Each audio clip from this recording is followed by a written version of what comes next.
এই বৃষ্টি অনেক দিন যাবতই খুব ঝুঁকিপূর্ণ ছিল।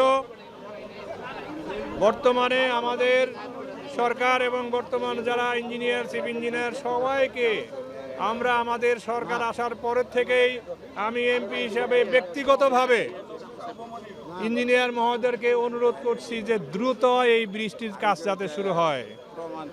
আমার সম্মানিত ইঞ্জিনিয়ার মহোদয় এবং প্রশাসনের যারা মহাসচিব সচিব আছেন তাদের বিশেষ বিবেচনায় হস্তক্ষেপে এই বৃষ্টির দ্রুত কাজ শুরু হতে যাচ্ছে।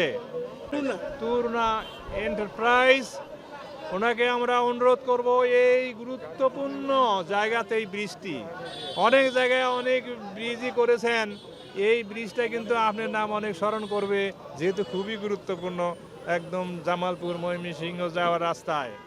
এই ব্রিজটা যাতে সুন্দরভাবে খুব সুচারুভাবে করা হয় সেদিকে কন্ট্রাক্টর সাহেবও চেষ্টা করবেন।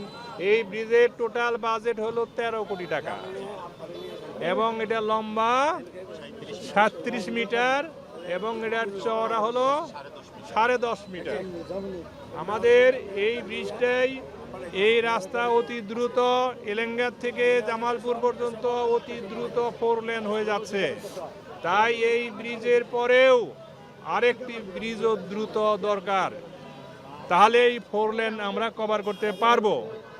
আশা করি সেই ব্রিজটার জন্য আমরা চেষ্টা করছি আমাদের মাননীয় প্রধানমন্ত্রীর হস্তক্ষেপে, আমাদের মাননীয় যোগাযোগ মন্ত্রীর বিশেষ সহযোগিতায় আমরা অতি দ্রুতই আরেকটা ব্রিজও পাশে যাতে আমরা পেতে পারি সেই চেষ্টা আমরা করব।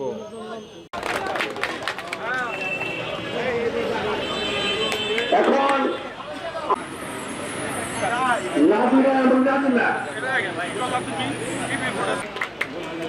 আমরা সেই সকলকে পরিচয় করেছি এখন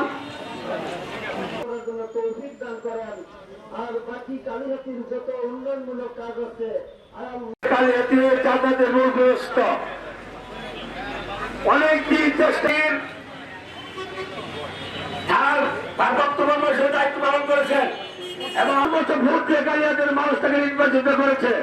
তারই প্রতিফলনের মধ্যে দিয়ে আজকে কালিহাতি সর্বস্তরের মানুষ অন্তর থেকে মাননীয় সংসদ সদস্যকে আন্তরিকভাবে ধন্যবাদ এবং কৃতজ্ঞ।